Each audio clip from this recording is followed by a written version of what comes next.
Salut les amis, ça va des crapes? Hello à toutes et à tous.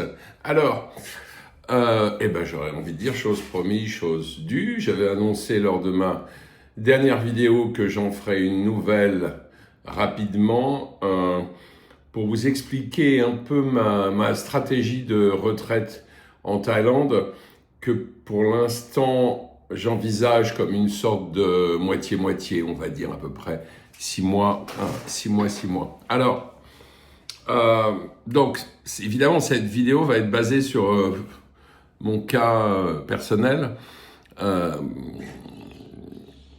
Donc, quelle est ma situation actuelle? Alors, moi, pour ceux qui me suivent depuis un moment, je suis décorateur dans le cinéma depuis 40 ans. C'est-à-dire que je suis ce qu'on appelle un intermittent du spectacle. Et alors, bon, c'est une profession où je travaille, évidemment, comme son nom l'indique, je ne travaille pas tout le temps, ce qui est fort agréable. Je garde du temps un peu pour moi. Je gagne suffisamment bien ma vie pour pouvoir me le permettre, c'est-à-dire ne pas travailler tout le temps. Alors, il y a quelques années, quand je commençais à approcher l'âge des 62 ans, j'ai commencé à m'intéresser à la problématique de la retraite, alors qu'avant, franchement, je n'y avais jamais pensé. Mais ce qui m'a mis la puce à l'oreille, ça a été, je dirais, les rumeurs qui étaient persistantes quant à cette réforme, dont on a été victime, on est toujours victime, on verra ce qui se passe. Voilà. Et moi, je me suis dit que c'était le moment de réagir. Donc, du coup, j'ai regardé, j'ai un peu lancé les hostilités pour voir où en était mon dossier. Et du coup, j'ai découvert que j'y avais droit, d'abord, et qu'en plus, le montant estimé était tout à fait correct. Bon, je ne vais pas vous donner le montant ici, c'est pas le sujet, mais disons que, par exemple, ce montant m'aurait permis immédiatement de dire « Ok, j'arrête tout, je pars en Thaïlande et j'ai assez pour y vivre en ne comptant que sur ma retraite. Pour y vivre de manière plus que correcte. Pas pour y survivre. Hein. Non, vraiment pour y vivre. Voilà. Moi, il se trouve que j'adore la Thaïlande, que j'y vais depuis très longtemps, que j'ai commencé d'abord par y aller en vacances, et puis j'ai eu la chance d'avoir une expérience professionnelle d'environ presque un an, en fait, à Bangkok, principalement, même si pour cette série, donc on a fait pour la BBC, qui est un peu connue, qui s'appelle Le Serpent, même si le tournage de cette série nous a amené un peu à droite à gauche, Wahin, Kanchanaburi, Ayutthaya, voilà.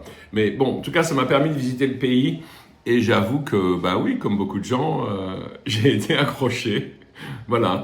Et je me suis dit, oulala, j'adore ce pays. Alors, je vais l'avouer, au début sans doute pour de mauvaises raisons, si on peut appeler ça comme ça, enfin de mauvaises raisons. C'est vrai que j'ai passé quand même les 2 premiers mois à faire beaucoup la fête. Je travaillais, hein, évidemment, mais disons que j'employais mes week-ends surtout dans des bars, dans des clubs, à fréquenter des filles, voilà. Et puis, comme toute chose, ces choses-là m'ont lassé, et du coup, j'ai pu me reconcentrer, en fait, sur ce que j'appelle la vraie vie en Thaïlande, c'est-à-dire la vie de tous les jours, une sorte de vie normale, à part que c'est une vie normale en Thaïlande, c'est pas une vie normale en région parisienne, voilà. Et je me suis dit immédiatement, waouh, qu'est-ce que c'est agréable, quoi, quand même. Voilà. Et donc, depuis ce moment-là, j'y suis retourné très souvent. Alors, moi, j'y retourne en fait. Je passe des séjours entre 1 et 2 mois et disons que pour l'instant, j'en passe au moins 2 par an. Alors, pourquoi est-ce que c'est comme ça? C'est comme ça parce qu'en fait, je continue à travailler. Pourquoi est-ce que je continue à travailler? Parce que d'abord, je me sens très bien. C'est-à-dire, aujourd'hui, j'ai 64 ans et je me sens plus qu'apte au travail. Et puis surtout, j'adore mon boulot qui continue à m'intéresser. autant qu'au début, autant qu'il y a 40 ans, je dirais. Et voilà, bon, l'avantage, c'est que c'est un boulot qui se renouvelle en permanence parce que chaque film, c'est une nouvelle expérience, de nouvelles rencontres avec de nouvelles personnes. Voilà, et puis moi, de nouvelles choses à créer, ce qui est super. Donc, j'ai décidé de ne pas prendre une retraite totale, qui en effet aurait pu m'amener à m'installer en Thaïlande, mais de de toucher ma retraite, simplement, de continuer à travailler à côté, et puis d'aller en Thaïlande le plus souvent possible, voilà, pour augmenter mon rapport affectif à ce merveilleux pays. Alors, donc là, bon, comme je l'ai dit dans la dernière vidéo, je suis à Londres en ce moment, je travaille sur un gros truc pour la BBC. On est en train de faire, là, pour ceux qui connaissent, on est en train de préparer la saison 3 de SAS Rogue Heroes, voilà, qui est une série sur les SAS anglais pendant la Seconde Guerre mondiale. Alors, je dirais que, alors, évidemment, là, pour l'instant, tout va bien. C'est une vie super, hein. Je travaille, je gagne de l'argent, je touche ma retraite à côté. Et bon, et dès que j'ai le temps, je prends un avion et je vais faire un petit voyage en Thaïlande. Alors, la Thaïlande, pour moi, après l'avoir un peu parcouru, on va dire, c'est principalement Phuket. Alors, pourquoi est-ce que c'est Phuket? Alors, premier constat, j'ai besoin de la mer à proximité parce que j'adore ça. Donc, vous imaginez aisément que même si je peux faire un petit voyage d'agrément à Chiang Mai ou dans le nord ou en Isan ou à Kanchanaburi ou voilà, n'importe où il n'y a pas la mer, disons que j'arrive à tenir allez, entre 1 semaine et 2 semaines, mais pas plus, et surtout pour des séjours plus longs, j'ai vraiment besoin d'être à côté de la mer. Alors, la mer, ça veut dire quoi? La mer, ça veut dire soit les côtes, soit les îles. Hua Hin, je connais un peu. Le premier constat que j'y ai fait, c'est que la mer est beaucoup moins belle, je dirais, qu'ailleurs. Alors bon, c'est une ville très sympathique. C'est un peu une maison de retraite à l'échelle d'une ville, mais enfin bon, c'est sympathique. Voilà, donc j'y ai été, j'ai vu, j'ai pas vaincu. Pattaya, no way. No way, pourquoi? C'est juste parce que j'aime pas, en fait. Alors oui, en effet, il y a la réputation sulfureuse de Pattaya. Honnêtement, moi déjà, je suis pas très fan de la ville. Alors je sais, les spécialistes vont dire oui, mais faut aller à Jomtien, etc. Bla bla bla bla. Enfin, moi, je suis pas fan du paysage. Je suis pas fan non plus de ces grandes plages rectilignes. Donc voilà, donc Pattaya, non. Et puis encore une fois, Pattaya, c'est pareil, c'est un peu le même problème que Hua Hin. C'est le golfe de Thaïlande. Et du coup, je trouve pas la mer génialissime. Après, il me restait quoi?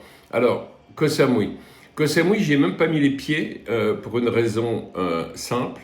J'irai sans doute un jour quand j'aurai le temps. Mais ça m'est apparu trop petit déjà. C'est-à-dire que c'est une petite île dont on fait quand même très vite le tour. Et du coup, si on y reste longtemps, il y a une espèce d'inconfort insulaire qui s'installe.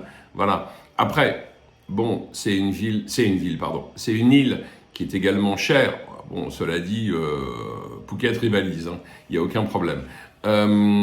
Et puis, alors, je vais en décevoir certains, mais visiblement, c'est aussi une sorte de nid français. C'est-à-dire que, voilà, il est plus facile, quand vous voulez vous nourrir, de trouver des crêpes bretonnes que des plats thaïlandais. Non, mais j'exagère. Voilà, mais c'est juste pour faire une blague. Donc, du coup, comme j'avais été un peu à Phuket, je m'y suis plus intéressé. Et moi, alors, ce qui m'intéresse à Phuket, c'est que c'est une très grande île. C'est-à-dire que je ne vais pas dire que c'est une île à l'échelle d'un pays, mais c'est quand même très grand, c'est très varié. Vous avez évidemment un aéroport qui est international, c'est-à-dire que moi, en fait, maintenant, je vole directement de Paris à Phuket avec Qatar, pour ne pas les citer. Et donc voilà, donc j'ai une escale à Doha et après c'est direct Phuket. Alors Phuket, un peu, je dirais, comme Pattaya, jouit d'une espèce de réputation sulfureuse, mais faut pas confondre les choses. Faut pas confondre les choses. Il y a Phuket et il y a Patong. Et la réputation sulfureuse, c'est Patong, qui n'est qu'une bourgade à Phuket. Voilà. Et puis d'ailleurs, et si on creuse un peu, tout Patong n'est pas comme ça non plus. L'autre problème, alors, qui est de taille, vous me direz, c'est que Phuket, mais bon, un peu comme Pattaya et un peu comme Koh Samui, Koh Samui moins, je pense, souffre d'une sorte de tourisme de masse. Et quand vous voyez tous ces gens à Patong, bon, certains en tout cas, il n'y a pas beaucoup de doutes sur les raisons pour lesquelles ils sont là. Voilà. Mais en fait, si on sort de ça, si on sort de Patong et de sa zone d'influence, on va dire, l'île est plus que fréquentable, il y a de très très jolies plages, et puis encore une fois, autre avantage, au nord vous avez un pont qui vous permet de relier la Thaïlande, mainland, je vais dire, en voiture ou en bus. Voilà, il n'y a pas besoin de prendre de bateau pour y aller. Donc ça fait, évidemment, ça fait pas mal d'avantages et en fait, ça m'a fait réfléchir au fait que oui, c'était bien l'endroit où j'avais envie de passer du temps juste parce qu'en fait, la vie que je m'organise là-bas est extrêmement agréable. C'est une vie simple, au jour le jour, je suis comme tout le monde, je fais mes courses, je mange des petits restos, de la street food, parfois à la maison, en faisant un peu les marchés, en allant un peu, beaucoup, au 7-Eleven. Mais bref, voilà, moi c'est juste un truc que j'aime bien. Et puis bon, en effet, why not? Si j'ai envie de m'amuser le soir, je sais où aller. C'est pas très loin. Alors, les dernières fois où j'y étais, c'est vrai que j'avais tendance à rester à Patong pour une raison que j'ai souvent expliquée, qui est que j'ai pas envie, si je dois sortir le soir et aller boire des verres, d'avoir à rentrer en voiture. Donc pouvoir rentrer à pied, c'est un truc pas mal. Voilà. Alors, ensuite, alors, pourquoi ce fameux, on va dire, moite-moite système, là, 6 mois, 6 mois? Alors, premièrement, moi, alors, je sais pas, contrairement à d'autres, visiblement à plein de gens, moi, j'ai pas la haine de la France. La France, c'est mon pays, c'est ma culture. Je reconnais que la situation actuelle est pas jolie. Voilà, non, la vie est difficile pour les gens. L'insécurité devient un véritable problème. Nos gouvernants, on peut le dire, je sais pas, sont plus abrutis les uns que les autres. Voilà. Et en plus, la seule manière qu'ils connaissent pour combler les déficits, c'est de nous faire les poches, à peu près. Voilà. Donc, j'ai pas l'intention. Alors peut-être que je l'aurai un jour, mais pour l'instant, je n'ai pas l'intention, même si je devais arrêter de travailler, j'ai pas l'intention de quitter la France. J'y ai ma maison, dans laquelle je suis depuis plus de 20 ans, à Nogent-sur-Marne. J'y ai encore de la famille, puisque j'ai la chance d'avoir ma mère, dont j'ai parlé dans la dernière vidéo, et mon père, tous les deux évidemment âgés. Mais voilà, tant qu'ils sont encore avec nous, j'ai pas envie de partir loin tout le temps et de fermer la porte derrière moi. Voilà.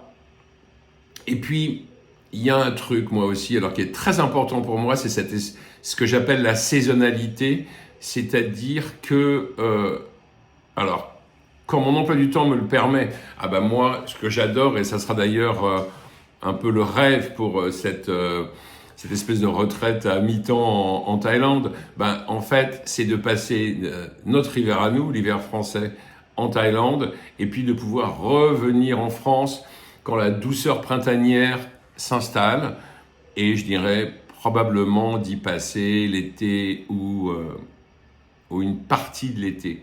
Voilà, et y compris d'ailleurs cette espèce d'été indien qui, je pense, va s'installer avec le réchauffement climatique de manière un peu durable. Voilà, bon, je vais vous donner plus de détails, alors notamment peut-être sur le coût de ce genre d'opération et de stratégie. Je reviens de suite.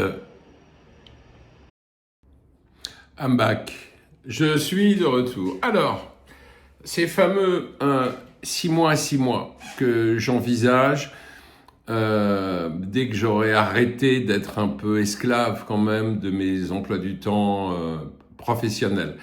Alors, je sais pas, très honnêtement, oui, j'envisage 6 mois, 2 espèces de blocs comme ça, en me disant aussi que le bloc thaïlandais de 6 mois, j'essaierai de le faire un petit peu moins long, à quelques jours près, de manière, pour simplifier les choses, à ne pas être résident fiscal en Thaïlande, même si je dois déjà payer des impôts en Thaïlande, mais sur une acquisition immobilière que j'ai faite et qui va concerner en fait les revenus locatifs. Voilà, puisque j'ai pas acheté un condo pour y habiter, j'ai acheté un condo pour le louer. Et d'ailleurs, je l'ai pas acheté en freehold, mais je l'ai acheté en leasehold. Voilà, j'en ai déjà parlé dans d'autres vidéos, je vais pas revenir là-dessus. Bref, prenons l'exemple, par exemple, de mon prochain voyage. Alors, qui pourrait s'inscrire déjà dans cette espèce de projet de retraite. Donc moi, je vais finir la série sur laquelle je travaille à Londres, là. D'ailleurs, je vais la finir en Belgique, pas en Angleterre. Et je vais finir à peu près, on va dire, aux alentours du 5 décembre. Voilà, alors, j'envisage quand même la possibilité qu'il y ait une petite semaine de retard, donc je prends une espèce de sécurité. Et je me dis que, allez, maximum le 15 décembre, je devrais être libéré de ce projet. Comme j'ai l'intention de garder, allez, entre 10 et 15 jours pour aller voir ma famille, qui est dans le sud de la France, voilà, à la fois à Toulon et à Nice. Du coup, je me dis que pour une fois, parce que j'aime vraiment pas ça, mais je me dis que pour une fois, je vais peut-être laisser passer les fêtes et partir en Thaïlande tout début janvier. Ou peut-être partir en Thaïlande entre les fêtes, c'est-à-dire faire Noël ici, chez moi, et partir avant le Nouvel An pour pour fêter le Nouvel An en Thaïlande. Voilà. Alors bon, honnêtement, le Nouvel An à Phuket, voire à Patong, ça ressemble un peu à tous les soirs. C'est-à-dire que c'est les mêmes activités, juste en plus. Voilà, c'est encore un peu plus fou. Et cette fois-ci, donc là, du coup, je compte partir au moins 2 mois, si ce n'est 3. Bon, j'attends des nouvelles de prochains boulots que je pourrais avoir, qui sont déjà un peu en chauffe, sauf qu'il n'y a pas de date. Mais disons que là, j'ai pris la décision, si les dates de ce ou ces nouveaux films devaient chevaucher mes dates de séjour en Thaïlande, c'est très simple. J'ai l'intention de privilégier la Thaïlande et donc de refuser les boulots, même si ça représente une perte d'argent conséquente. Mais bon, franchement, on dit que l'argent ne fait pas le bonheur, mais qu'il y contribue, certes. Mais moi, j'ai envie de privilégier mon temps en Thaïlande. Voilà. Alors, évidemment, pour ce faire, ce coup-ci, j'ai l'intention de demander un visa. C'est-à-dire que j'ai pas envie en plus, on ne sait pas ce qui va se passer. Est-ce que l'exemption va revenir à 30 jours ou va rester à 60?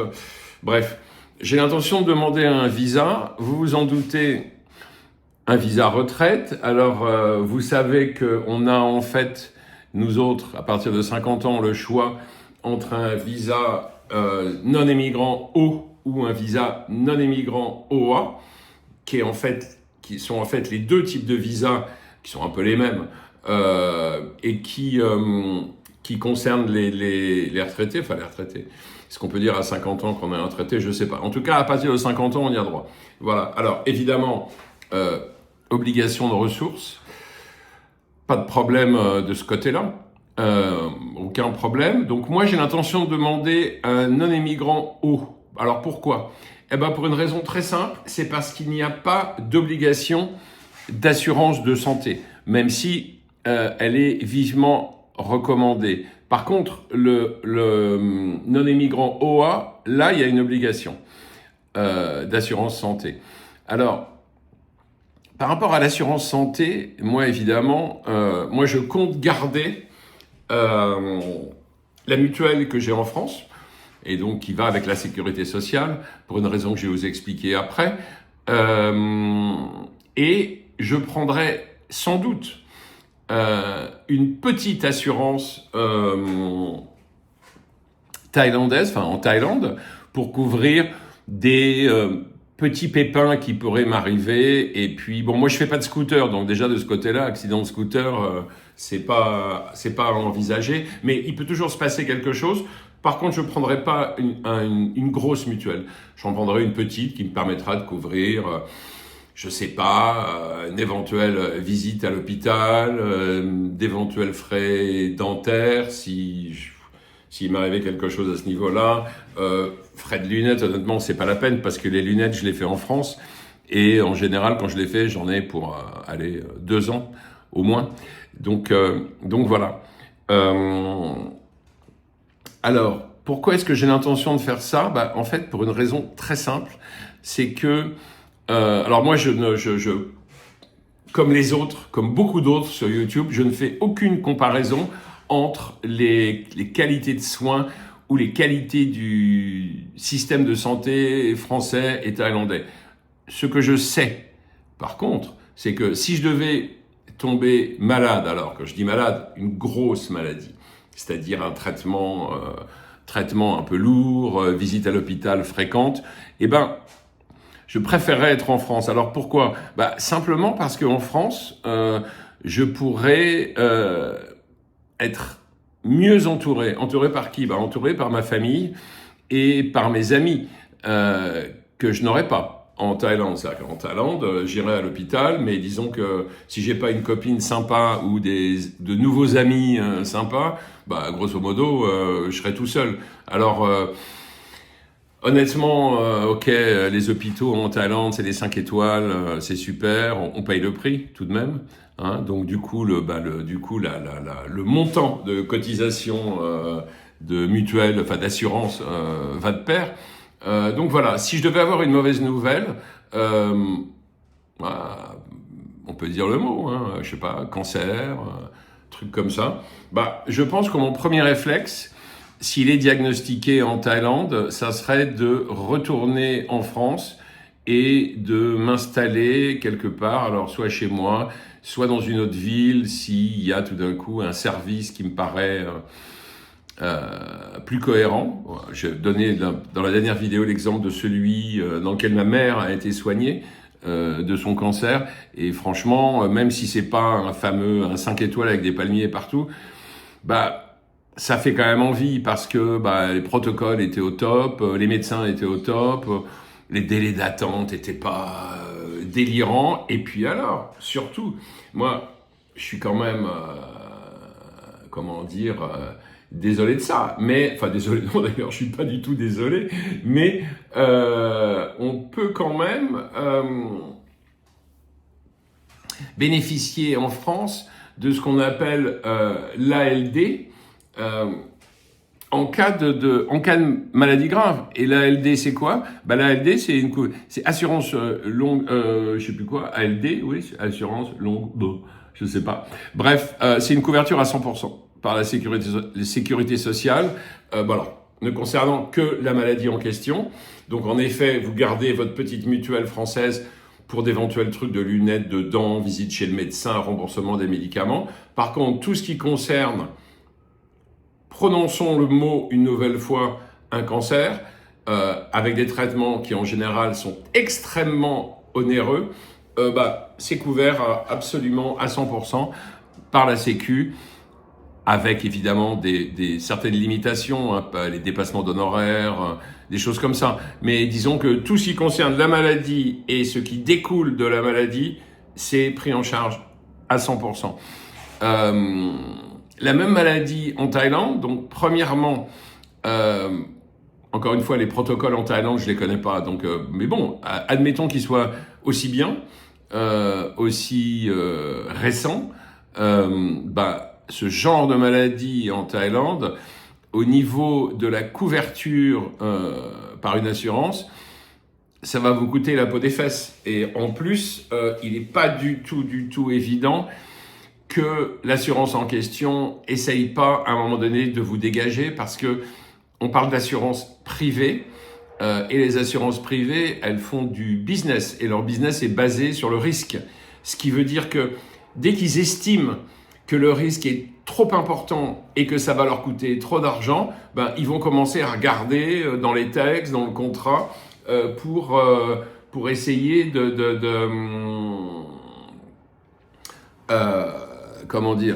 pour essayer de vous éjecter, quoi. Voilà.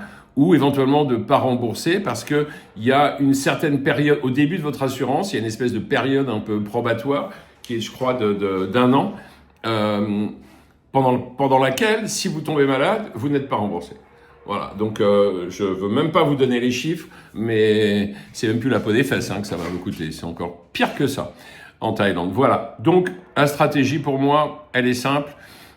Petite assurance en Thaïlande pour couvrir les besoins quotidiens, et je conserve en France ma mutuelle. Je continue à être à la sécurité sociale à laquelle je cotise, vu que je touche ma retraite. Donc voilà. Et en cas de gros pépins,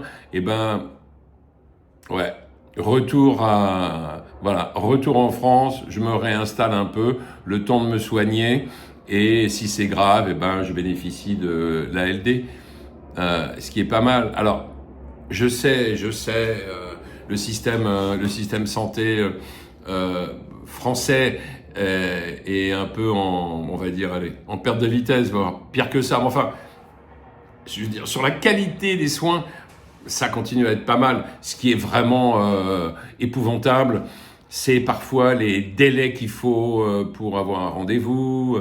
Mais bon, quand il s'agit de gros pépins, en général, on se retrouve dans des services, dans les hôpitaux, où c'est quand même un peu plus efficace que ça. Donc, tout ça pour dire que ces petits détails-là, ça génère des coûts. Et par exemple, avoir le désir comme moi de vivre sa retraite entre deux pays, France, Thaïlande, à peu près 6 mois, le premier truc déjà, c'est qu'en France, il faut que je garde les choses en état de marche. Alors bon, j'ai la chance d'être propriétaire de mon appartement.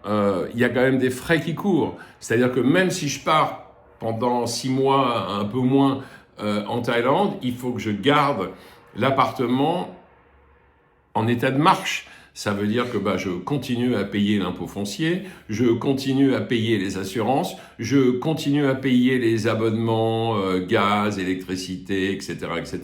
Je continue à payer les charges. Autant conserver une connexion Internet minimale. Bon, moi, j'ai évacué depuis longtemps les box télé, tous ces trucs-là. En fait, même en ce moment, en France, la télé, c'est Molotov. Voilà, j'ai un abonnement, c'est Molotov, plus évidemment des petits Netflix, des petits machins à droite à gauche. Mais en fait, quand on a une télé connectée, autant faire ça, c'est beaucoup plus simple. Voilà. Et puis alors, évidemment, à ça va se rajouter les charges de la maison qui tombent quand même. Bon, les miennes sont pas énormes, mais disons que je suis un peu en dessous de 100 € par mois. En plus de tout ça, comme je l'ai dit, j'ai le coût de la mutuelle. La mutuelle, la mienne, est un peu chère parce que lunettes, dents, plus un peu essayer de prévoir ce qui pourrait arriver.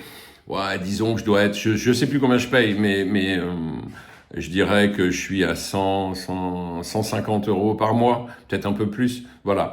Donc tout ça, en fait, quand on fait le calcul, je suis en Thaïlande pendant 6 mois, les frais continuent à courir en France, même si je n'y suis pas.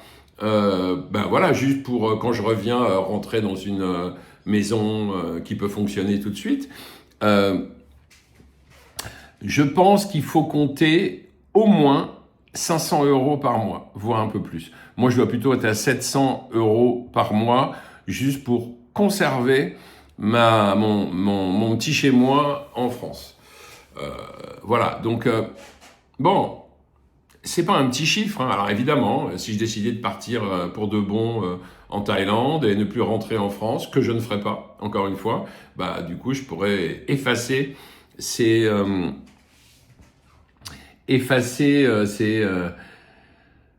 700 euros. Voilà, bon, moi encore une fois, hein, j'ai la chance de pouvoir vivre correctement, y compris de ma seule retraite en France, donc encore mieux en Thaïlande, mais moi, enfin bon, moi, ce qui m'intéresse, c'est d'être dans des endroits qui me plaisent. C'est-à-dire que pour moi, la Thaïlande est juste un pays magnifique où il fait extrêmement bon vivre au quotidien, où les gens sont charmants. Enfin bon, c'est comme partout, hein, pas tous.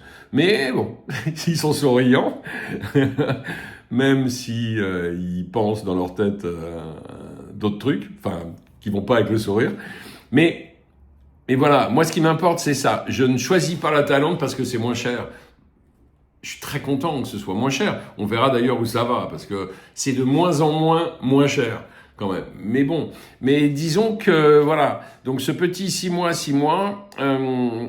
Donc si on compte les frais qui continuent à courir en France plus les frais de voyage, ben oui, j'ai pas honte de le dire. C'est une option, c'est une stratégie un peu pas luxueuse, mais en tout cas un peu onéreuse.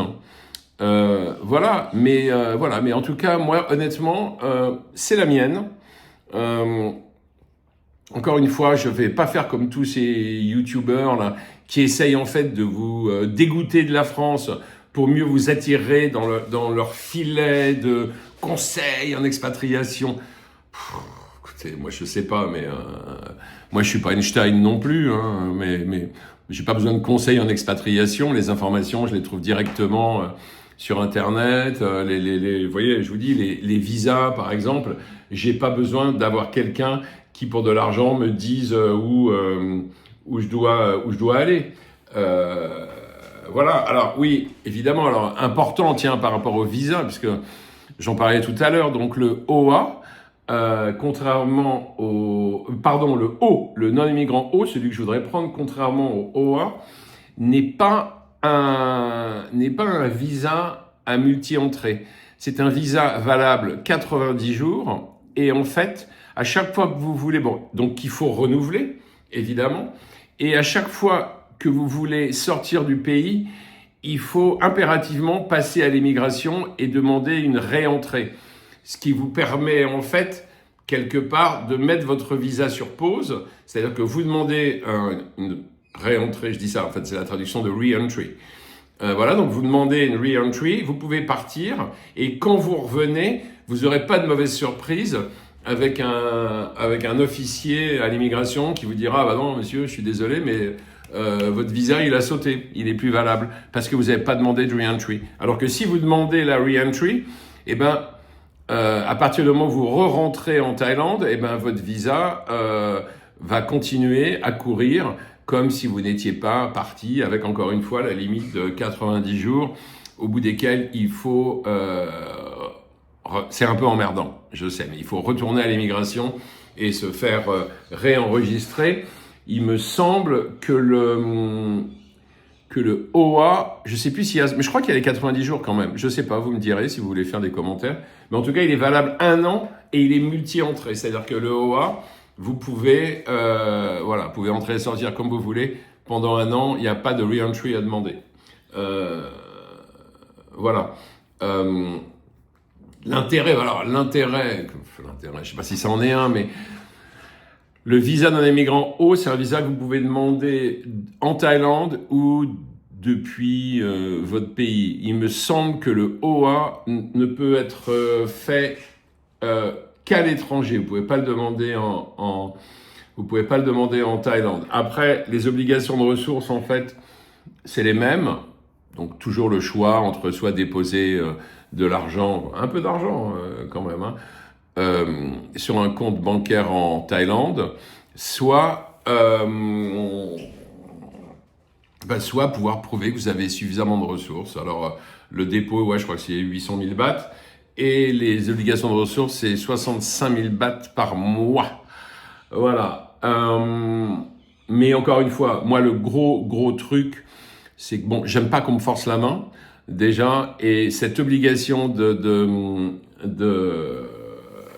d'assurance, en fait, moi j'en ai pas envie, surtout qu'en fait ils vous proposent des assurances, c'est-à-dire que je crois que vous n'avez même pas le choix de prendre celle que vous voulez, enfin à partir du moment où votre assurance, celle que vous désirez, n'est pas dans leur liste. Voilà, donc le mieux pour moi, franchement, c'est de prendre un truc sans assurance et d'avoir le choix de l'assurance à laquelle j'ai envie de souscrire, d'avoir le choix du niveau de garantie qu'il me faut, etc. etc. Voilà, qu'est-ce que j'aurais pu oublier par rapport à ça? Alors bon, attention, hein, tout ça n'est pas figé, hein, peut-être que je sais pas... peut-être qu'après plusieurs années de 6 mois, mes parents, soyons pas naïfs, vont disparaître. Le reste de ma famille, c'est mes enfants. Et mes enfants, ils s'apprêtent aussi à devenir des nomades, pas forcément digitaux, mais des nomades, en tout cas. Voilà. Ce qui restera, toujours est-il, moi, c'est mon attachement à la France. J'en ai marre de ce French bashing là, de tous ces gens là qui vraiment, qui n'arrêtent pas d'essayer de convaincre les gens. Il faut fuir la France. Moi, ce que j'ai envie de dire, c'est ok, la situation en France et la situation en Europe liée à tout ce qui se passe dans le monde.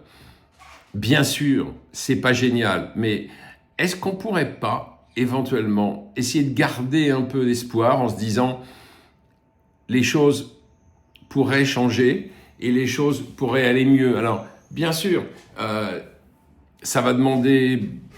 Il y a beaucoup de facteurs, en fait. Mais déjà, la première chose, c'est essayons d'être un peu responsables.